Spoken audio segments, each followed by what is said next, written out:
Terbangunkan pagi bersama matahari.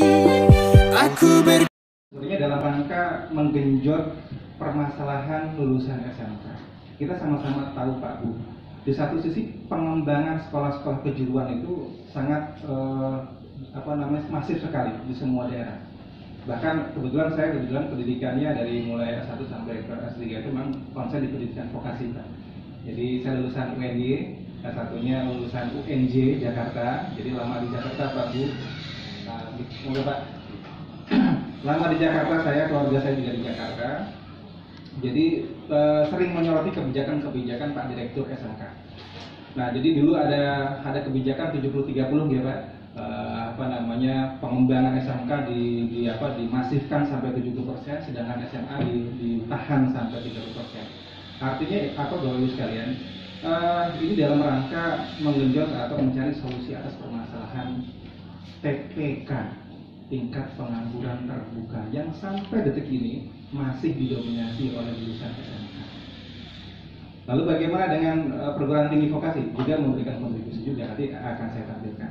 Padahal di satu sisi Bapak Ibu bisa lihat, nanti dicek di Dapodik, saya juga kemarin risetnya tentang membuka tentang data Dapodik, perkembangan sangat luar biasa. Kalau Bapak Ibu melihat kebijakan perubahan spektrum yang terbaru ini, itu juga dari hasil riset saya dengan tim di Yogyakarta. Jadi dulu Pak Direktur SMK membuat pengumuman hibah riset, yang salah satunya adalah mengkaji tentang kesesuaian spektrum SMK. Makanya kami diberikan pekerjaan waktu itu melalui Universitas Negeri Yogyakarta, saya dengan tim untuk mengkaji spektrum itu. Dan banyak hal Pak Bu, spektrum yang spektrum lama yang sekarang ini dengan perkembangan revolusi industri 4.0 sudah nggak relevan tanda kutip. Ada beberapa yang tidak cocok. Misalnya sekarang spektrum kendaraan ringan sudah tidak ada ya Pak Bu ya. Karena memang ketika kami wawancara ke beberapa kota besar di Indonesia, Surabaya, Bali, Jakarta, Jogja, memang tidak butuh, sudah teknologinya sudah mulai ditinggal. Bahkan yang sampai detik ini yang kemarin SMK Kesehatan Pak Bu, saya ingat sekali waktu tahun lalu kami merekomendasikan bahwa SMK Kesehatan sebaiknya tidak perlu dikembangkan di SMK, tingkat SMK. Loh, kenapa Pak Bu? Karena dari hasil wawancara kami dengan rumah sakit yang ada di kota-kota besar di Indonesia, mereka lulusan SMK belum bisa langsung dipakai Pak di rumah sakit. Jabatan-jabatan perawat yang paling rendah itu pun diisi oleh minimal S1. Jadi masalah di satu kementerian Kemendikbud memberikan kebijakan tentang SMK Kesehatan perlu dibuka, tapi termasuk tidak regulasi nakes tenaga kesehatan tidak. Nah, hal seperti itu sudah kami rekomendasikan, tapi pada akhirnya tentu itu adalah hasil dari kajian yang kemudian kami rekomendasikan ke pimpinan di Direktur SMK untuk dibuat dasar kebijakan tentang perubahan spektrum. Nah, pada akhirnya muncullah spektrum terbaru. Ya, bagaimana dengan posisi di bidang kita Pak Boga dan pariwisata secara umum? Ya, tentu berdampak, tapi tidak signifikan. Nanti akan saya cerita sedikit. Nah, ini sangat banyak sekali Bu, perkembangan SMK di beberapa daerah. Jadi kita bisa lihat nih Pak, di mana posisi kita pariwisata, di rumpun pariwisata ya tata boga di dalamnya, ada di tata boga, tata busana juga di situ Bu ya, dulu di satu pun.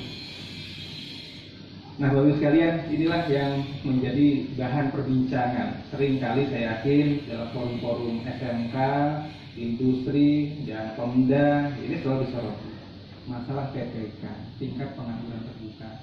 Jadi kalau dilihat berdasarkan pendidikan, mohon maaf sekali, ternyata data berbicara masih didominasi lulusan SMK.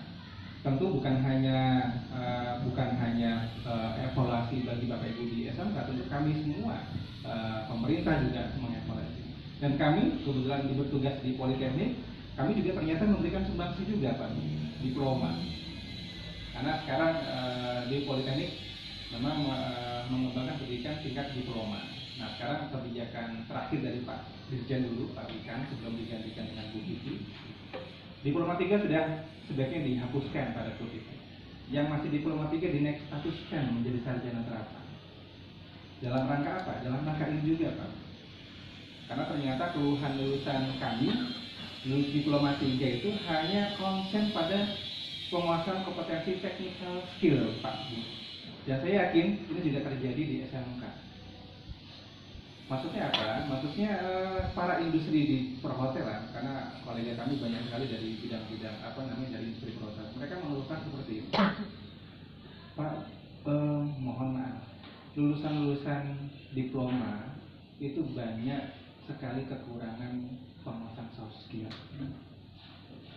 Dan kami kalau mengajarkan industri, orang industri bilang kalau kami harus mendapatkan PR untuk menanamkan soft skill ini kepada tenaga kerja kami, itu butuh waktu panjang.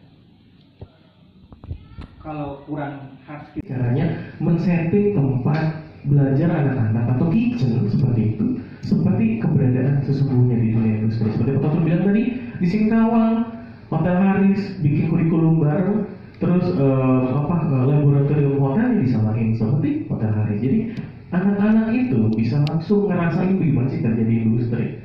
Gitu. Real produknya benar, produknya memang bagus sesuai industri. Terus apa sih yang ditawarkan oleh kita sebagai tenaga pengajar dan institusi gitu. Jadi 3 pilar utamanya itu Teaching Factory dan ini. Kita buat arena bermainnya anak-anak sesuai arena bermain mereka nanti di industri. Itu yang Bapak Ibu ya. Terus Oke, kalau kita ngomongin tentang program Teaching Factory, tapi tadi malam saya tanya dengan Pak Toto, Pak bisa nggak sih Pak Teaching Factory? Bisa dibilang iya, bisa dibilang tidak. Karena pemfokusannya itu adalah produksi roti, dijual di kantin. Sebenarnya Teaching Factory adalah ketika produk kita itu memang jadi produknya industri. Nanti kita bahas lebih dalam. Jadi nuansa bermain kita atau tempat bermain, arena bermain kita dengan industri itu harus sama. Industri butuh apa sih? Begini. Industri butuh apa begini? Misalnya kita buat donat, ini sesuai standar industri nggak? Buat croissant, ini standarnya industri nggak? Buat denis, standarnya industri nggak? Apa sekedar jadi bentuk chef aja gitu? Kayak tadi Pak Neno ada komplain di saya tadi pagi, Pak Neno, Mas apa? Croissantnya kok begini kan? Saya bilang Pak Neno, nggak mungkin itu Mas update 2022 Mas Neno nggak update gitu. Croissantnya bentuknya roti Mas ya? Jadinya bread. Nggak Pak Toto pasti kalau makan komplain tuh. Kalau misalnya itu anak didiknya kok croissant bentuknya begini katanya gitu ya. Nah itu ranah bermain itu yang harus kita samakan Bapak Ibu. Jadi makanya yang di garis yang di cetak-cetak merah itu kan pembelajaran bernuansa industri. Lulusan yang berkompeten sesuai dengan kebutuhan pasar. Itu yang memang kita inginkan kan Bapak Ibu. Entah di tingkat SMK pendidikan menengah atau di tempat kami yang memang menyumbang pengangguran berbanyak ya. Kalau kita ini memang sudah penelitian seperti itu dan lain seperti itu ya udah sekarang waktunya kita untuk merubah itu semua. Kita harus ada namanya upgrading and upskilling ya Bapak Ibu semua. Yang di ranahnya kita semua. Pak Tuatul mungkin di industri, Pak Neno yang magang di industri gitu juga. Saya juga karena udah lama ya sekitar tahun berapa yang terakhir saya di industri, saya juga harus update baru. Makanya kemarin pas dipanggil di Balai Besar Pendidikan Vokasi Pariwisata, saya senang sekali melihat hotel namanya Hotel Windham di Jakarta. Itu konstruksinya beda banget dengan hotel kita di Balikpapan. Padahal Balikpapan kan sudah jadi benchmarkingnya orang-orang untuk mengetahui standar hotel bagus itu di mana. Tapi ketika saya datang ke Jakarta dan masuk ke Windham, astaga, saya terlempar jauh dengan apa yang sedang terjadi di Jakarta. Bagaimana proses mereka peralihan dari pandemi ke new normal gitu. Itu bagus banget saya tepat. Dan itu yang hal seperti itu yang harus kita update terus Bapak Ibu, karena pandemi ini membuka mata industri. Karena saya ada baca beberapa jurnal memang membuka mata industri apakah satu pekerjaan itu memang bisa dipekerjakan atau bisa di merger atau bahkan dihilangkan sekalian. Pandemi ini bukan merubah tapi hanya mempercepat keadaan. Jadi kita harus tetap ini, bahkan banyak kajian tadi malam saya iseng lagi berendam karena ada di hotel ada betoknya, saya senang sekali. berendam saya baca-baca artikel, bahkan ada kebesaran dari teman-teman dosen dan tenaga pendidik atau guru yang menyebutkan bahwa kami ini semakin kesini semakin tidak dilirik lagi oleh mahasiswa atau siswa. Kebanyakan mahasiswa atau siswa karena adanya pandemi, mereka believe in trust di Google lebih besar daripada kami. Benar ya Bapak Ibu ya? Mereka anak-anak sekarang dikit-dikit Google, teknologi sudah merubah itu semua, dan pandemi mempercepat itu semua. Makanya ada beberapa kondisi saya sering ngajak debat, misalnya debat beneran, bukan debat khusus teman-teman dosen. Gimana nih masa depan kita sebagai tenaga pengajar? Apa kita masih dibutuhkan? Apakah anak-anak hanya butuh belajar dari AI, artificial intelligence? Kalau yang kita tahu sekarang Google dan Siri, hey Siri, tell me jokes, dia bakal ngasih tahu cerita lucu. Kita kesepian, chatbot ke bapak sering nih, chatbot ke Telegram, kayak nganggep pacar, Pak ya udah makan, sudah. Marketing kita chat siapa? Robot. Ya Bapak Ibu, jadi saya juga khawatir, tapi di satu sisi yang lain adalah kita sebagai tenaga pendidik, entah di SMK atau di perguruan tinggi, Bu, AI itu nggak punya sense of heart, dia nggak punya sentuhan manusia. Jadi bagaimana ngajarin anak-anak kita soft skill yang dibutuhkan di dunia kerja, itu memang dari kita. Ya, namanya guru digugu dari biro ya. Jadi kita memang mengajarkan anak-anak bagaimana berperilaku yang baik. AI nggak bisa ngajarin berperilaku yang baik. AI nggak bisa ngajarin bagaimana berkomunikasi dengan orang yang lebih tua atau orang yang sepantaran, itu nggak bisa. Makanya di sisi itu kita masih punya.